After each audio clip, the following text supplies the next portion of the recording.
So there was a day that I came into the office and I had the mindset of, I have this guy in the office, he's working every day, he's in the office every day, like relentlessly in the office, but there's something missing and I need to light a fire under his ass. So I came into the office and was like, I'm gonna have a come to Jesus moment with Alex.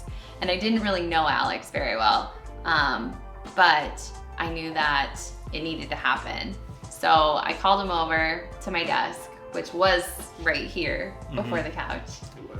And I just started to talk to him, and the conversation quickly turned from me being like, come on, let's go, we gotta inspire you, to just like a truly heartfelt conversation.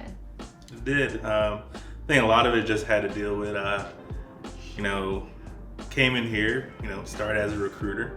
And I realized real quick why I didn't want to, go back into those type of roles, even though I've done them before. It was just the pressure, like you have no income, but then you're trying to figure out how you're going to survive.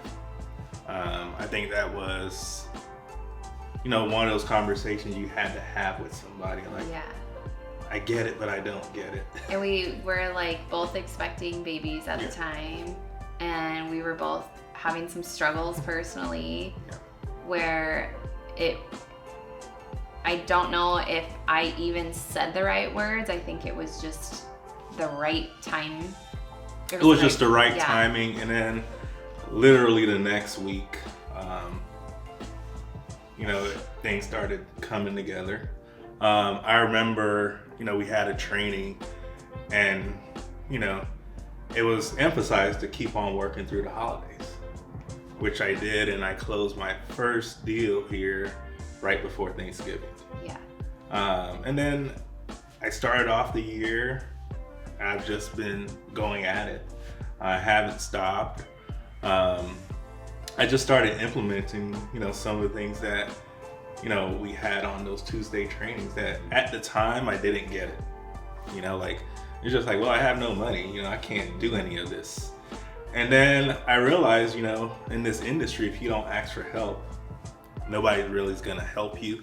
You have to know what you want. So I did, that same week, I hired a coach. I've been doing that for a year, and a year later, I can definitely see why you need different people in different areas of your life. It's not auto-programmed. Like, yes, you can do it, but there's trained people that can teach you how to do that. And something that's always about Lauren, she's gonna tell you how she feels. And it's up to you to decipher, that works for me, or, hey, Lauren, that kind of wasn't for me. I just thought that it was so important for people to realize I didn't even really know Alex. I'm younger than him. He's military, and I'm just like this girl in the corner that's bossing people around, and there could have been a huge conflict with me pulling him into that conversation, but his mindset was open and he was willing to have a conversation. And I think that just having that moment where someone truly showed that they cared and told him he wasn't alone in this, like, real estate's hard. It is. It's challenging, it's frustrating, you get big paychecks and you're still broke. So I think that it was just, it's so important for people to realize, like, the conversations you least expect are sometimes the most important to embrace. That's what's great about Kenneth James Realty, though, is we are so big on just being quality agents that culture doesn't even exist with us. You're not gonna see one slime ball in the brokerage that's letting their clients go unrepresented or misrepresented in any way. Correct. We just hold each other all to a higher standard. True, because people always ask, Kenneth James, never heard him, but then they start researching. And they're like, oh, you guys are pretty cool. You guys always seem around the same age. I was like, oh, you mean DJs, fitness people? I said, we do it all. I said, that's I said, but that's what makes it cool, you know? Yeah. We enjoy what we do, but we also have other activities that, you know, people know us to do, and we have fun at it. You know, like everybody who has, you know, separate, you know, jobs, it's more of a hobby. Yeah. That they love to do, but that's what I like about it. Like we can relate to each other, find a common ground. You know, sometimes you don't see each other. Like during this time, we haven't seen anybody, but online, it's like we're still here. Yeah. Because people still cheer you on. Group chat. Yeah. And, yeah.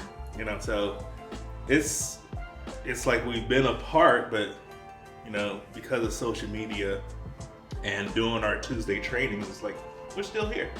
And like Carl, you know, was saying the other day, like we're still out producing last year than he ever thought would happen. Yeah. And he's like, and we still got 2 months to go. For any newer agents watching, what did you notice that he was doing that he needed to change, or is it more of just like a you need to like show up type of thing? No, because he was showing up. He was just like a shell though. Right. He wasn't present, and you can feel someone's energy.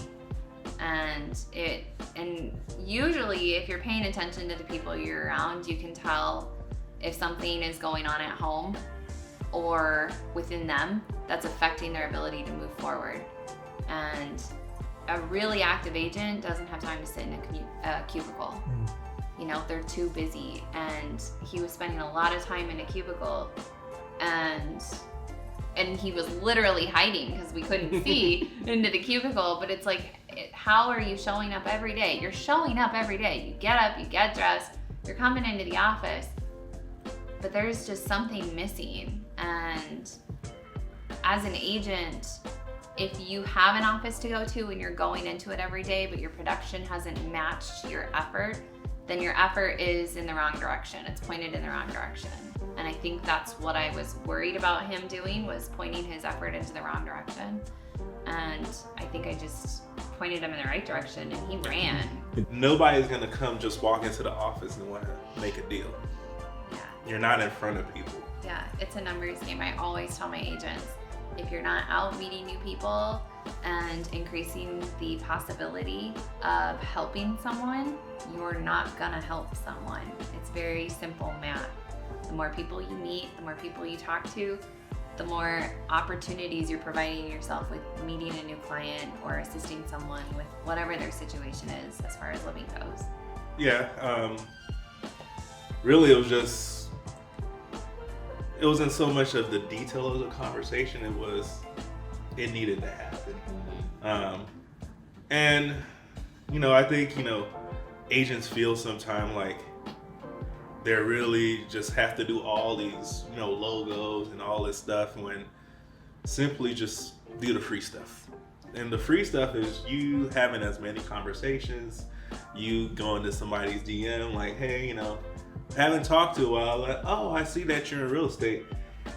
Then when the conversations start to happen, they remember you, that you know, are actually in the industry.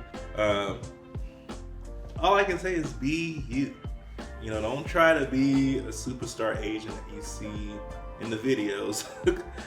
Just be authentic to your demographic, the people you want to attract. And that's really priceless information. You know, like you can't put money on authenticity, you know? I just always tell all of my new realtors, if you want to do real estate, you have to do real estate, and the clients will come. The people that you can help will come. But in the meantime, touring properties and being present and being available and being helpful is the number one way to grow. grow.